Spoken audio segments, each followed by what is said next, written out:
name's Madison and I'm in the first aid class, and I'm going to be explaining how to splint and swathe an arm while putting it in an arm sling. So I'm going to be using this for the splinting board.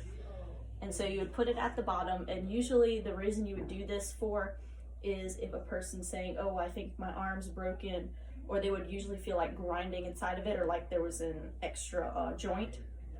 So you would start with that and then tie the splinting board to the arm and make sure that when you tie it, it's not too tight so you don't cut off blood flow.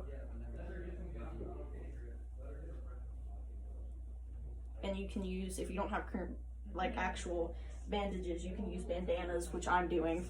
So after it's tied off and splinted and you have the splinting board, you use a triangular bandage. I don't have one, so I'm using a bandana. It's going to be a little small, but you tie a knot into one end, and that would provide a pocket for the elbow to go into. It's a little small, it's supposed to go all the way out. And then you would take one over. I'm going to explain how to do it because it's a little small. You'd pull one corner over to one side of the head and one to the other and tie it behind the neck. But since it's too small, I just explained it because it won't fit. And once you do that, it's tied, and if the knot is too hard on the back of their neck, you could add an extra piece of fabric to soften it up. And then once you do the sling, you would take it and tie another piece around it and tie it to their back. So that way what that does is it'll compress the sling onto their chest so it won't let it flop around and hurt anymore.